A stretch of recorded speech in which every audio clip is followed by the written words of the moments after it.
जब हम बात करते हैं टाइप्स ऑफ फंक्शन की,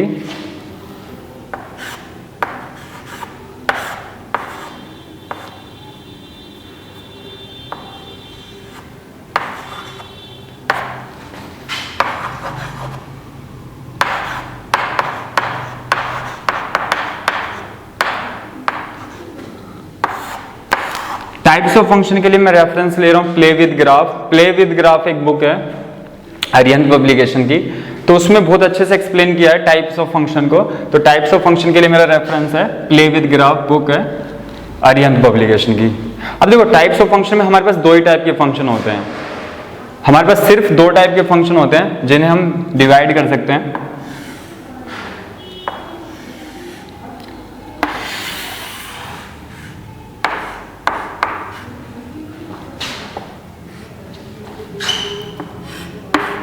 एक होते हैं अलजेब्रिक फंक्शन,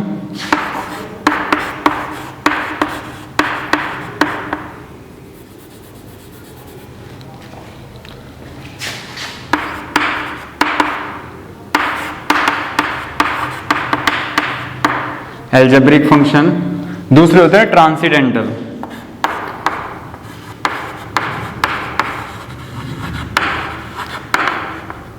ट्रांसेंडेंटल भी बोल देते हैं, ट्रांसीडेंटल भी बोल देते हैं, ट्रांसीडेंटल फंक्शन।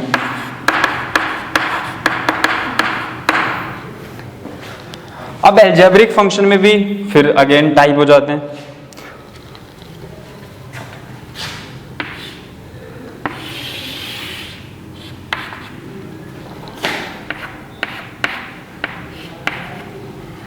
इसमें हमारे पास आते हैं पॉलिनोमियल फंक्शन,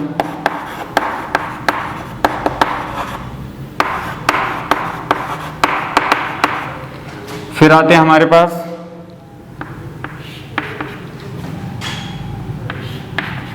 रैशनल फंक्शन। जितने भी टाइप्स ऑफ फंक्शन में हम पढ़ने वाले सारे डिस्कस होंगे क्लास 11th या 12th में, सब दोनों में मिला के सब डिस्कस होते हैं। Polynomial function, rational function, irrational function,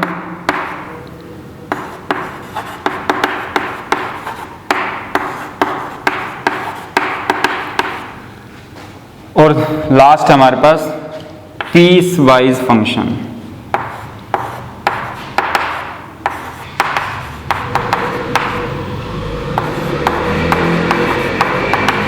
और पीस वाइज फंक्शन में फिर हमारे पास डिफरेंट कैटेगरी है।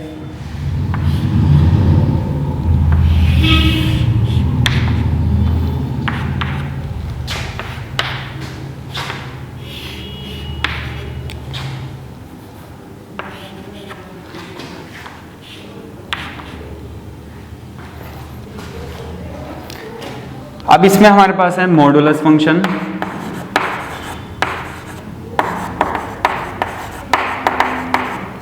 फिर इसमें हमारे पास है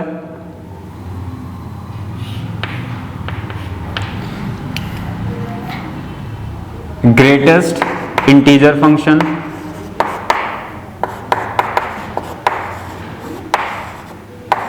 और इसे हम ग्रेटेस्ट इंटीजर फंक्शन जिसे हम सीलिंग फंक्शन भी बोलते हैं। फिर है लीस्ट इंटीजर फंक्शन,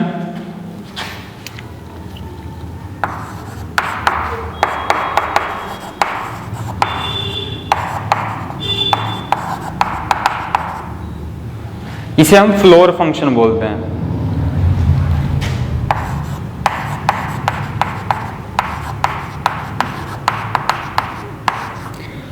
इसके बाद आता है हमारे पास सिग्नम फंक्शन,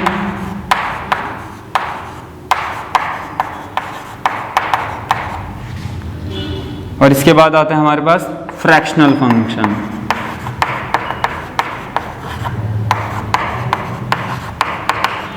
तो ये हमारे पास क्लासिफिकेशन ऑफ फंक्शन का। अब यहाँ पे आ जाते हैं हम ट्रांसीडेंटल फंक्शन में।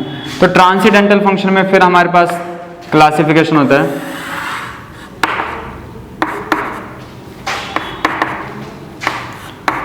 फिर इसके बाद फर्दर क्लासिफिकेशन नहीं होगा हमारे पास।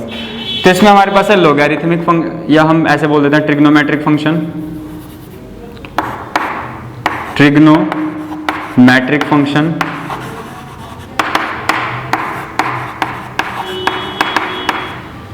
इनवर्स ट्रिग्नोमेट्रिक फंक्शन,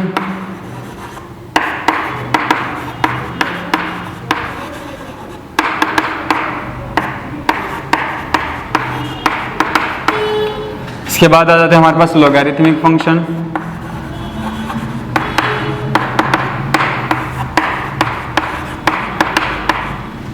और फिर हमारे पास आते हैं एक्सपोनेंशियल फंक्शन।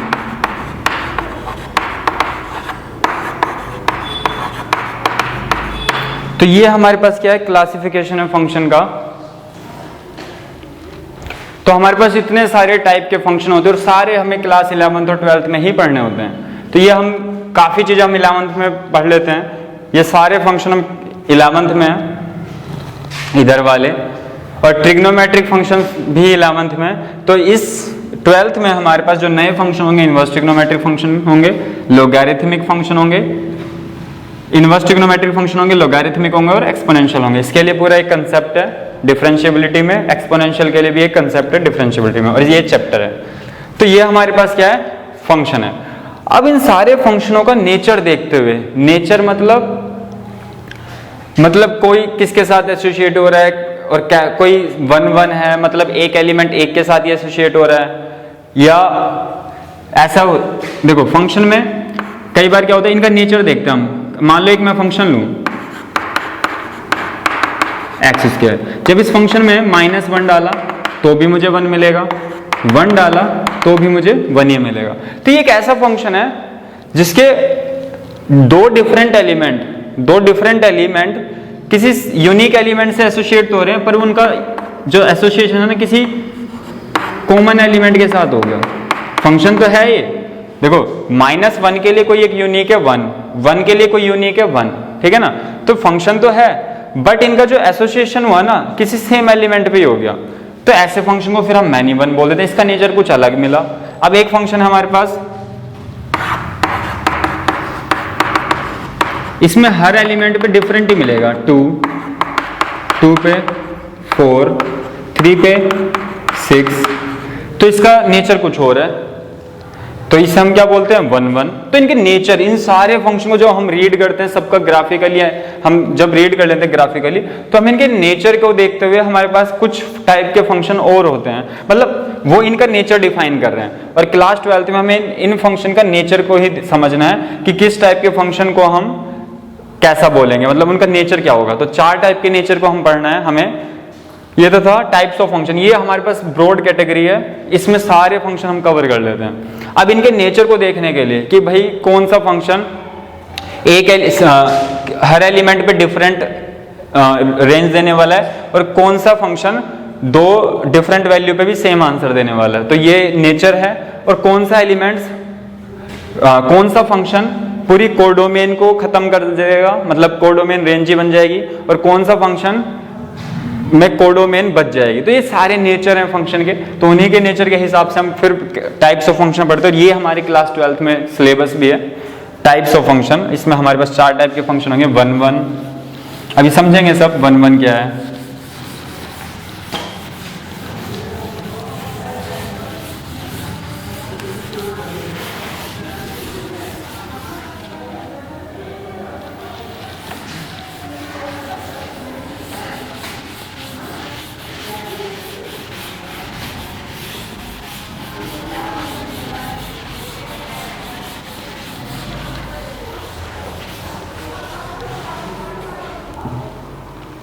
तो on the basis of their nature types of function पढ़ते हैं हम, या classification of function.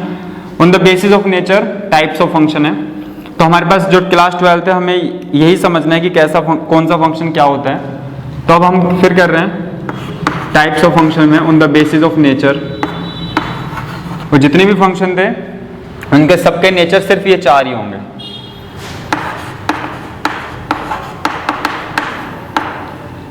On the basis of their nature. तो पहला है हमारे पास 1 1,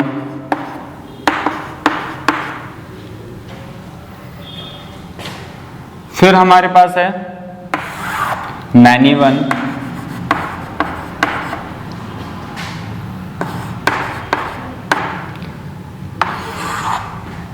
थर्ड है हमारे पास ऑन टू, इंपॉर्टेंट है।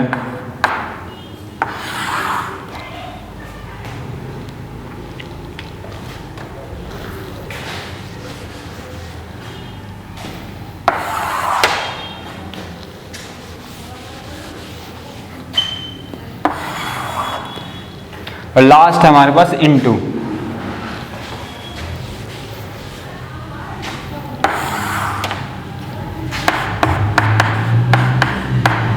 कुछ फंक्शन का हमने दूसरा नाम भी दिया है।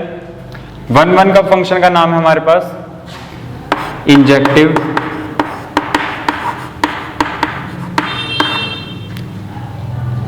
इसका नाम है हमारे पास सर्जेक्टिव, और फिर अभी बाइजेक्टिव भी आएगा, बात करेंगे उसकी भी।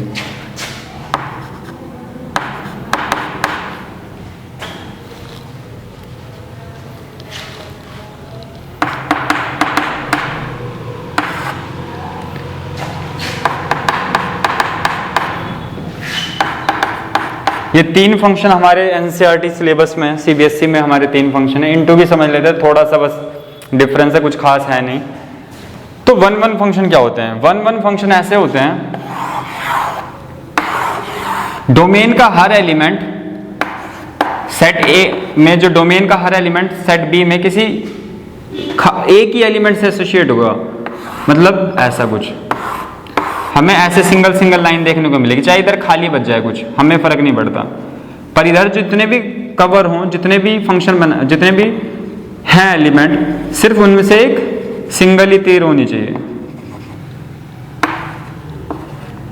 इधर खाली बच भी सकते हैं, नहीं भी बच सकते, हमें उतना फर्क नहीं पड़ता। उधर क्या चल रहा है हमें फर्क नहीं पड़ता, हमें फर्क पड़ता है इधर के हर एलिमेंट क्या सिंगल लाइन बना रहे हैं, मतलब एक से ही एसोसिएट है ना, ठीक है ना।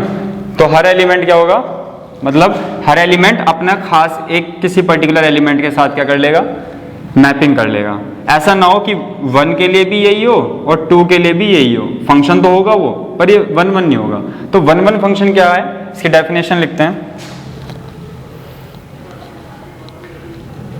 तो इसकी पहले डेफिनेशन लिख लेते हैं, फिर इस पे दोबारा कर लेंगे। When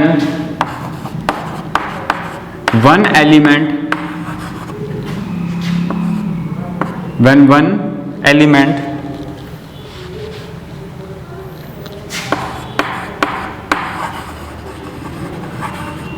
of set A is associated with 1 element of set B,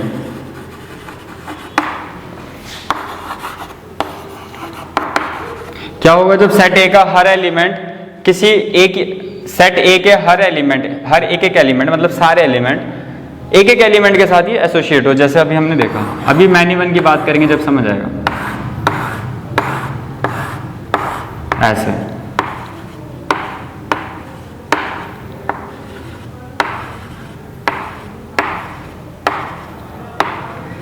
इधर ये खाली है, ये सेट है, ये सेट भी है। अब जरूरी भी ना हो हर बार खाली होगा, क्या पता सारे ही फिल हो जाएं।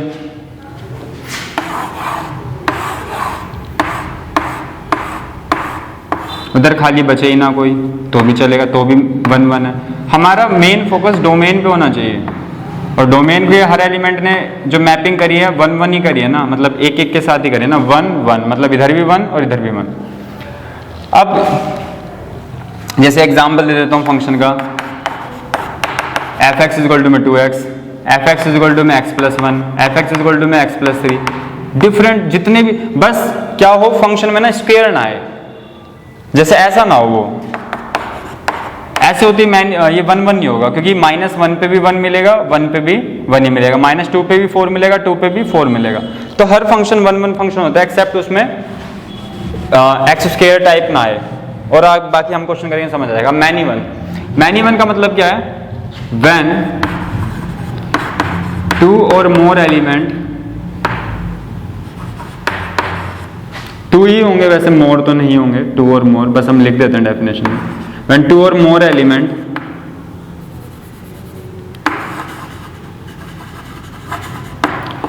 associated with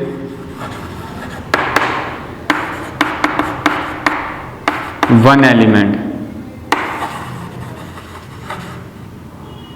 in set B, तो ऐसे फंक्शन क्या बोलेंगे हम, मैनी 1 जैसे।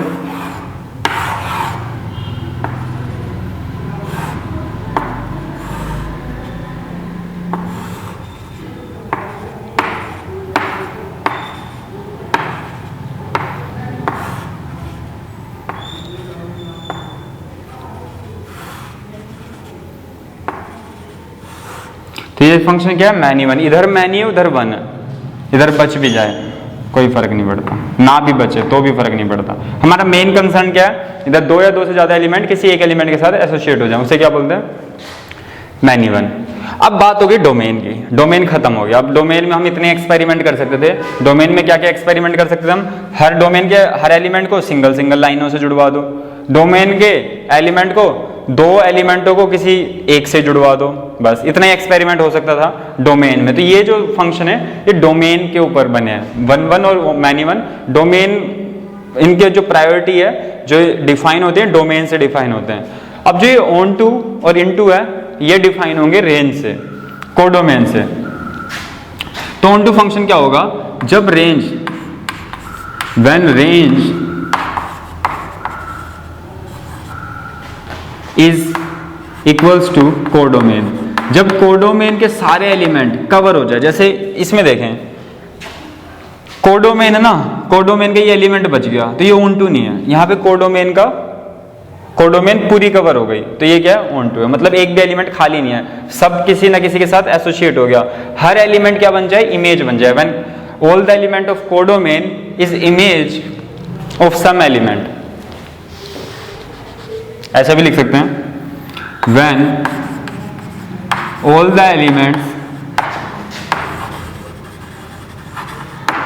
Of codomain is image of some elements in domain। मतलब क्या है, सारे एलिमेंट्स कोडोमेन के इमेज बन जाएं कुछ एलिमेंट की जो डोमेन में है। तो हम क्या बोल देंगे, हम इसे ऐसे भी समझ सकते हैं, रेंज इज इक्वल टू, इस पूरी लाइन का मतलब ही है range is equal to codomain. तो हमारा मेन कंसर्न है कोडोमेन को देखना है कि क्या कोडोमेन सारी कवर हो गई, हर एलिमेंट किसी ना किसी की इमेज है। तो हम ऐसे देख सकते हैं,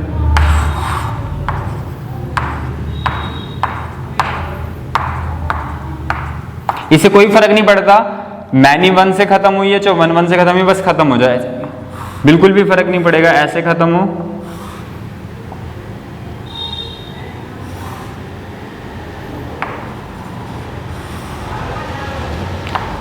बेशक ये वन वन भी है पर हमारा मेन कंसर्न क्या है, ऑन टू भी है।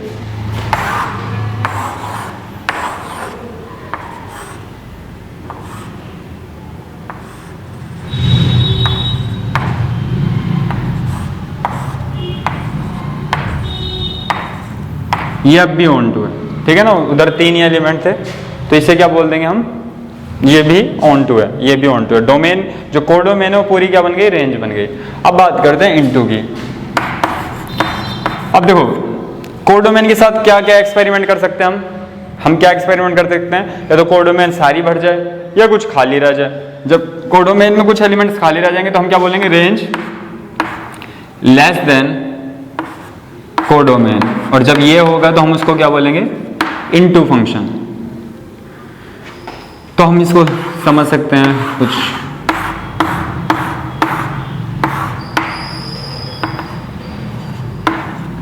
तो ये फंक्शन क्या होगा, इनटू फंक्शन। डोमेन में तो कभी खाली रह ही नहीं सकता, कोडोमेन में खाली रह सकता है, तो इसे क्या बोल देंगे हम, इनटू फंक्शन। जब भी हमारे पास कोडोमेन क्या हो जाए, बड़ी हो जाए रेंज से, या हम ऐसे बोले रेंज छोटी हो जाए, कंफर्म छोटी हो जाए कोडोमेन से, तो हम क्या बोल देंगे, वो फंक्शन कैसा है, इनटू फंक्शन। तो ये डिफरेंट टाइप के फंक्शन थे जो हमें पढ़ने थे नेचर वाइज। अब इसके बाद हम बात करते हैं कुछ एग्जाम्पल की, और फिर हम बात करेंगे कैसे हम प्रूफ करते हैं कोई फंक्शन, मतलब हमारे पास क्या कंडीशन होंगी किसी फंक्शन को प्रूफ करने की कि वो वन वन है, मैनी वन है, ऑन टू है, क्या कंसेप्ट है और क्या स्टेप्स हम यूज करेंगे। तो हम बात करते हैं अब कुछ एग्जाम्पल की।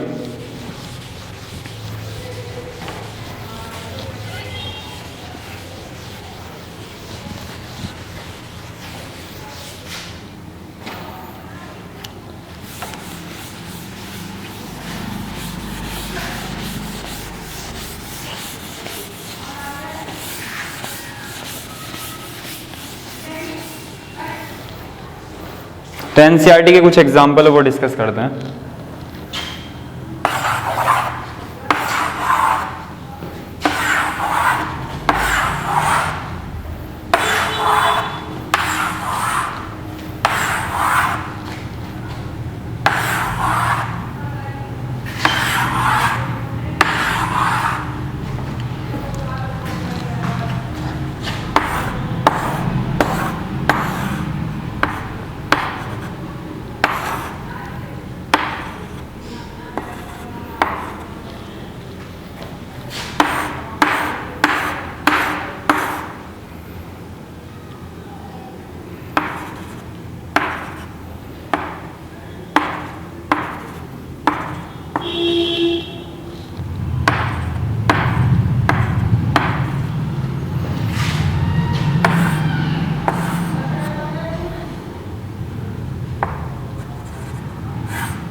चलो अभी देखते हैं ये कौन कौन से टाइप का फंक्शन है। वन वन तो नहीं है यहाँ पे मैनी हो चुका था, मैनी वन, तो मतलब मैनी वन है। और कौन सा फंक्शन है,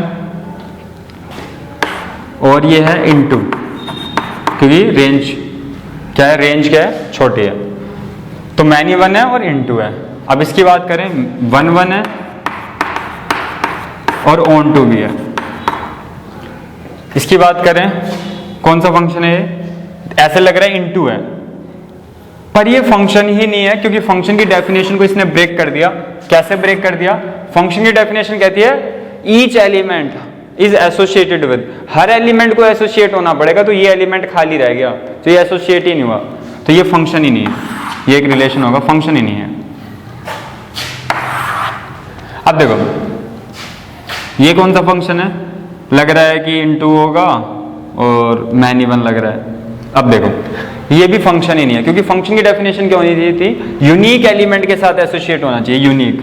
अब देखो ये एलिमेंट इसके साथ भी एसोसिएट हो गया, और यही एलिमेंट इसके साथ भी एसोसिएट हो गया, मतलब 1 2 के साथ भी एसोसिएट हो रहा है, 1 3 के साथ भी एसोसिएट हो रहा है, तो ये फंक्शन नहीं है। फंक्शन क्यों नहीं है, 1 किसी मशीन में तुम 1 डाल रहे हो 2 दे रही है, फिर कभी थोड़ी देर बाद फिर 1 डाल रहे हो फिर 3 दे रही है, तो फंक्शन जो मशीन है वो खराब है, वो मशीन ही नहीं है, मतलब ये फंक्शन ही नहीं है।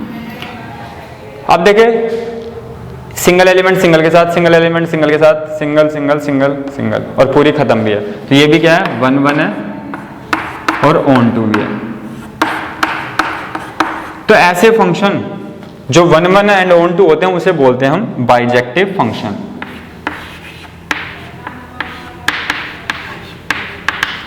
तो ये कैसा फंक्शन है, बाइजेक्टिव फंक्शन, और ये भी क्या हो जाएगा, बाइजेक्टिव फंक्शन। तो जो फंक्शन इंजेक्टिव और सब्जेक्टिव दोनों हो जाए उसे बोलते हैं हम बाइजेक्टिव फंक्शन।